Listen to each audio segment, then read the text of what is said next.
स्वागत है आपका संस्कार एकेडमी के इस यूट्यूब चैनल में।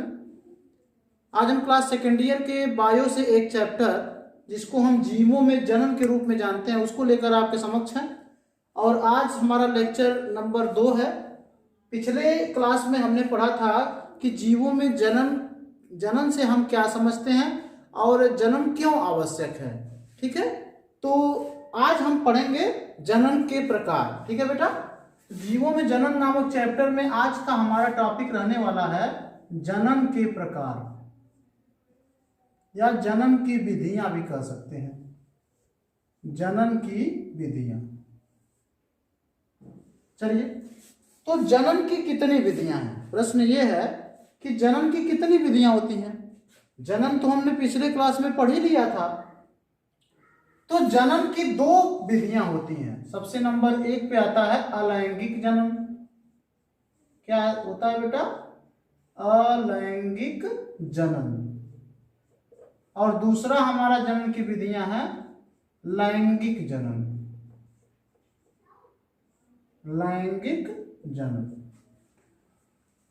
यानी कि जनन की 2 विधियां प्रचलित हैं। एक होता है अलैंगिक जनन और दूसरा होता है लैंगिक जनन। आज हम अलैंगिक जनन को पढ़ेंगे। तो स्टार्ट करते हैं अलैंगिक जनन को। अलैंगिक जनन क्या होता है? अलैंगिक जनन, देखिए बेटा, जनन की वह विधि जिसमें एक ही जनक की आवश्यकता होती है और जिसमें निषेचन नहीं होता, वह जनन की विधि अलैंगिक जनन कहलाती है। फिर से सुनिए, जनन की वह विधि जिसमें एक ही जनक की आवश्यकता होती है और जिसमें निषेचन नहीं होता, उसे हम कह सकते हैं अलैंगिक जनन।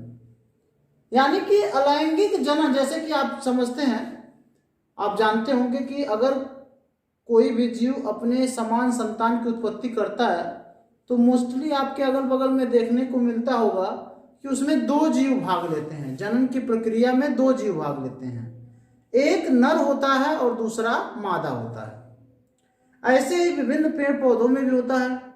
पेड़ पौधों में भी जो पुष्प होते हैं, कुछ ऐसे पेड़ पौधे होते हैं जिसमें एक ही पुष्प में नर भी होता है, नर अंग भी पाया जाता है, और उसी पुष्प में मादा अंग भी पाया जाता है, जिसके फलस्वरूप निषेचन की प्रक्रिया होती है और निषेचन की प्रक्रिया के फलस्वरूप जन्म होता है। ठीक, तो उसको हम लैंगिक जनन के रूप में देखेंगे, जिसमें नर की भी आवश्यकता होती है और मादा की, जिसमें कह सकते हैं शुक्राणु की और अंडाणु की। आप समझ सकते हो कि नर जननांग में शुक्राणु बनता है, मादा जननांग में अंडाणु बनता है, और शुक्राणु और अंडाणु के निषेचन के फलस्वरूप नए जीव की उत्पत्ति होती है। वो लैंगिक जनन की प्रक्रिया है। ठीक बेटा, अलैंगिक जनन में हमने जैसा कि बताया कि केवल एक जनक की आवश्यकता होती है, 2 की नहीं। नर और मादा की आवश्यकता इसमें बिल्कुल नहीं है, ओनली एक जनक की आवश्यकता है। और उसी जनक से वही जनक अपने समान, बिल्कुल हम उसको कॉपी भी कर सकते हैं। ठीक है बेटा, आइडेंटिकल कॉपीज भी उसको कहते हैं। वह बिल्कुल अपने समान, क्लोन भी कहीं कहीं कहा जाता है, एकदम बिल्कुल हूबहू अपने समान संतान की उत्पत्ति करता है। और जबकि लैंगिक जनन में ऐसा नहीं होता। लैंगिक जनन में अगर संतान उत्पन्न होगा तो वह जरूर अपने माता पिता से कुछ मामलों में भिन्न रहेगा। यानी लैंगिक जनन में भिन्नता आती है बेटा, लेकिन अलैंगिक जनन में बिल्कुल सेम टू सेम, बिल्कुल कॉपी होता है, आइडेंटिकल कॉपी उत्पन्न होता है। यानी कि अलैंगिक जनन की वह प्रक्रिया है, अगर नोट करना है तो आप नोट कर सकते हैं। अलैंगिक जनन की वह प्रक्रिया है जिसमें केवल एक जनक की आवश्यकता होती है और जिसमें निषेचन की प्रक्रिया नहीं होती, बल्कि जनक एक अपने ही समान संतति की उत्पत्ति करता है। और यह जनन की सरल विधि है। एक पॉइंट और है कि यह जनन की सरल विधि, अत्यंत सरल विधि है। ठीक है, इसमें कोई जटिलता नहीं होती। इसमें ऐसा नहीं होता कि नर की आवश्यकता होगी, मादा की आवश्यकता होगी, समय आने पर नर और मादा के अंगों में निषेचन होगा, या उनके शुक्राणु और अंडाणु आपस में मिलेंगे जिसके फलस्वरूप युग्मनज बनेगा। तो एक जटिल प्रक्रिया हो जाती है लैंगिक जनन में। जबकि अलैंगिक जनन में कुछ भी नहीं है, जनक है वह अपने आप विखंडित होकर खंडित होकर, हम आगे पढ़ाएंगे आपको लैंगिक जनन के प्रकार कितने प्रकार हो सकते हैं, तो उसमें हम आप बताएंगे कि एक साधारण जीव है और वो अपने आप इस तरीके से दो भागों में टूट जाता है और इस प्रकार से दो जीवों की उत्पत्ति हो जाती है। अभी मैं आगे पढ़ाने वाला हूँ। तो ये जन्म की बेटा सरल विधि है। इसमें केवल एक ही जनक होता है जो अपने हूबहू अपने एकदम समान संतान की उत्पत्ति करता है और इसमें निषेचन नहीं होता। ठीक है बेटा, और इसमें नर और मादा अंगों की आवश्यकता बिल्कुल नहीं होती। उम्मीद करते हैं अलैंगिक जनन समझ में होगा। जनन की वह विधि जिसमें जनक एक ही जनक की आवश्यकता होती है, जिसमें निषेचन नहीं होता, जिसमें एकदम समान संतति की उत्पत्ति होती है, जनन की वह प्रक्रिया अलैंगिक जनन कहलाती है। ओके बेटा, उम्मीद करते हैं कि आपको समझ में आया होगा अलैंगिक जनन। अब आइए हम पढ़ते हैं अलैंगिक जनन कितने प्रकार का हो सकता है। तो चलिए इसको, तो अगला टॉपिक है अलैंगिक जनन की विशेषताएं।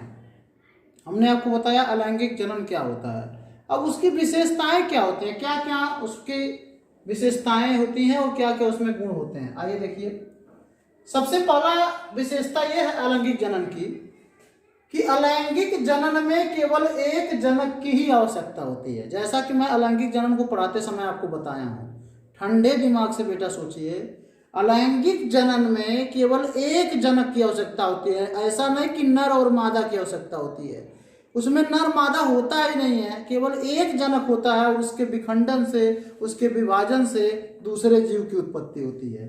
तो नंबर 1 पॉइंट है कि अलैंगिक जनन में केवल एक जनक की ही आवश्यकता होती है। नंबर 2 है युग्मकों का निर्माण नहीं होता। युग्मकों का निर्माण नहीं होता।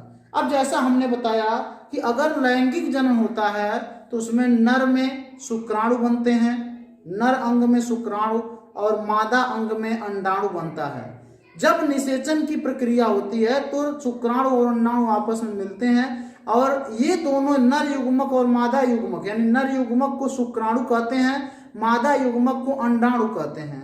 तो नर युग्मक जब मादा युग्मक से मिलता है तो युग्मनज बनता है। उसको क्या कहते हैं बेटा? युग्मनज। युग्मनज कैसे बनता है? नर युग्मक और मादा युग्मक यानी कि शुक्राणु और अंडाणु के मिलने से। तो वही कह रहा है इसमें युग्मकों का निर्माण नहीं होता। ऐसा नहीं कि नर युग्मक बनता है मादा युग्मक बनता है और न ही युग्मनज बनता है। ओके बेटा, तो ये दोनों पॉइंट आपको समझ में आए होंगे कि इसमें केवल एक ही जनक की आवश्यकता होती है। और नंबर 2 है इसमें युग्मकों का निर्माण यानी नर युग्मक और मादा युग्मक का निर्माण नहीं होता है। तीसरी प्रक्रिया, ये भी आप पहले से ही सुने हो, इसमें निषेचन नहीं होता। ऐसा नहीं कि नर युग्मक मादा युग्मक से मिलता है। जब नर युग्मक मादा युग्मक बेटा होता ही नहीं है तो निषेचन होने का सवाल ही नहीं पैदा होता। जब नर और मादा दोनों युग्मक भाग लेते तब निषेचन होता, इसमें तो ऐसा कुछ नहीं होता है। तो ये याद रखिएगा, इसमें निषेचन नहीं होता। चौथा है जनन के लिए विशेष जनन अंग की आवश्यकता नहीं होता है। यानी कि इसमें जनन करने के लिए ऐसा नहीं कि नर अंग की आवश्यकता होती है और मादा अंग की आवश्यकता होती है। जैसा कि आप प्राणियों में देखते हैं कि नर जो नर जीव होता है उसमें नर अंग होते हैं, जो मादा जीव होता है उसमें मादा अंग होते हैं, और इसमें निषेचन के लिए नर अंग और मादा अंग की आवश्यकता पड़ती है। जबकि अलैंगिक जनन में जनन के लिए विशेष जनन अंग की आवश्यकता नहीं। ऐसा नहीं कि दो नर अंग रहेगा और मादा अंग रहेगा तभी निषेचन होगा या तभी नए संतति की उत्पत्ति होगी। इसमें किसी जनन अंग की आवश्यकता नहीं होती है और यह अपेक्षाकृत तीव्र दर से होता है इसमें जो जन्म की प्रक्रिया है।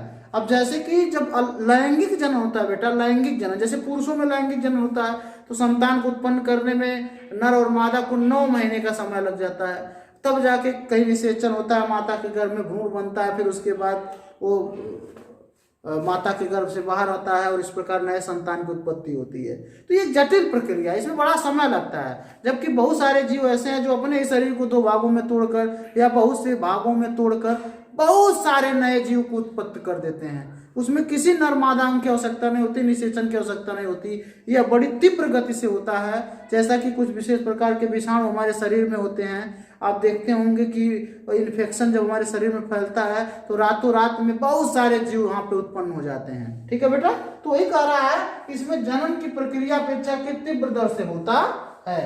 और यह अगला सबसे लास्ट पॉइंट है बेटा कि यह ताप तथा भोजन के अनुकूल परिस्थितियों में होता है।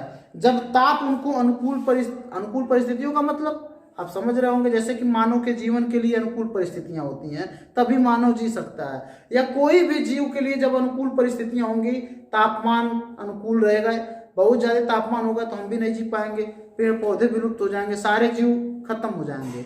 तो जनन की यह प्रक्रिया जिसको हम अलैंगिक जनन के रूप में जानते हैं, ये याद रखिएगा, जब ताप की अनुकूल जितने टेम्परेचर में वो प्रक्रिया होनी है उतने ही टेम्परेचर में होगी। तो ताप और भोजन जब अनुकूल परिस्थितियों में होता है तभी जाके जनन की यह प्रक्रिया संपन्न होती है। यानी तापमान अनुकूल होना चाहिए उस जनन की प्रक्रिया के, और भोजन अनुकूल मात्रा में मिलना चाहिए। ओके बेटा, तो ये रहा आपके अलैंगिक जनन की विशेषताएं।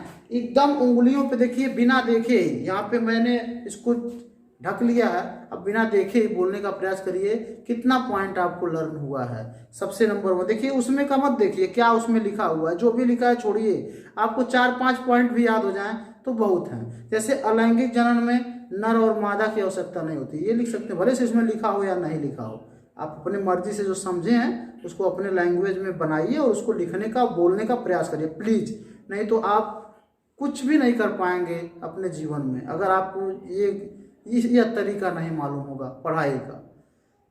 तो अलैंगिक जनन में नर मादा की आवश्यकता नहीं होती, इसमें निषेचन नहीं होता। ठीक है बेटा, आपने 2 पॉइंट पढ़ा, इसमें नर मादा की आवश्यकता नहीं होती, इसमें निषेचन नहीं होता, भोजन और ताप के अनुकूल परिस्थितियों में ही होता है, यह अपेक्षाकृत अत्यधिक तीव्र दर से होता है, इसमें विशेष जननांग की आवश्यकता नहीं होती। देखिए 5 पॉइंट मैंने बोल दिया, अगर इतना आप भी बोलते हो तो ये क्वेश्चन क्लियर है, आपको फुल में फुल मार्क मिलने वाले हैं। ओके बेटा, अगर आप नोट बना रहे हैं तो इसको नोट कर लीजिए। बढ़ते हैं अगले टॉपिक की तरफ। तो यहाँ पर अब आपको आपके सामने है अलैंगिक जनन के प्रकार। ठीक है, अलैंगिक जनन कितने प्रकार से हो सकता है, अब इसको हम विस्तार पूर्वक पढ़ेंगे अगले क्लास में। फिलहाल हम देख लेते हैं अलैंगिक जनन कितने प्रकार के होते हैं। अलैंगिक जनन में सबसे पहला प्रकार आता है बेटा द्विविभाजन, जब एक जीव 2 भागों में बंट जाता है, हम बाद में विस्तार पूर्वक इसको पढ़ाएंगे। तो अलैंगिक जनन में सबसे पहला प्रकार आता है बेटा द्विविभाजन, दूसरा होता है बहुविखंडन, क्या बहुविखंडन, तीसरा होता है बेटा प्लाज्मोटोमी, चौथा होता है मुकुलन, 5वां होता है कलिका, 6वां होता है बीजाणु जनन। अब ऐसा नहीं है बेटा, इसमें भी बीजाणु जनन में बहुत सारे प्रकार के बीजाणु जनन आप देखेंगे, तो मैं जब बीजाणु जनन को पढ़ाऊंगा तो आपको बृहद स्तर पे या विस्तार पूर्वक आपको मैं पढ़ाऊंगा। उसके बाद अगला आता है बेटा खंडी भवन, क्या आता है खंडी भवन, उसके बाद अगला आता है पुनरुद्ध भवन, और सबसे लास्ट में आता है कायिक जनन। तो ये सारे हैं अलैंगिक जनन के प्रकार। अभी आपने पढ़ा जीवों में जनन 2 प्रकार से हो सकता है, एक होता है अलैंगिक जनन, दूसरा होता है लैंगिक जनन। अलैंगिक जनन में मैंने बताया अलैंगिक जनन क्या होते हैं, उनकी क्या विशेषताएं हैं, और अलैंगिक जनन कितने प्रकार का होता है, द्विविभाजन, बहुविखंडन, प्लाज्मोटोमी, मुकुलन, कलिका, बीजाणु जनन, खंडी भवन, पुनरुद्ध भवन और कायिक जनन। ठीक है बेटा, तो अगले क्लास में मिलते हैं आपसे, इन सभी को विस्तार पूर्वक इन सभी का क्लास विस्तार पूर्वक लेकर। तब तक के लिए बेटा अपने नोट्स तैयार करिए और पढ़ते रहिए, मस्त रहिए। अगर आपको वीडियो अच्छा लगा हो तो प्लीज़ एक लाइक अवश्य करिए, और अगर आपको कुछ भी दिक्कतें वीडियो में दिखाई देती हैं तो उसके लिए कमेंट के माध्यम से हमको अवश्य सूचित करें। मिलते हैं बेटा नेक्स्ट क्लास में। आई होप कि आपको ये पूरा वीडियो समझ में आया होगा, तो हमारे वीडियो को शेयर करें अपने मित्रों में, और अगर हमारे चैनल पर आप बिल्कुल नए हैं तो चैनल को सब्सक्राइब अवश्य करें।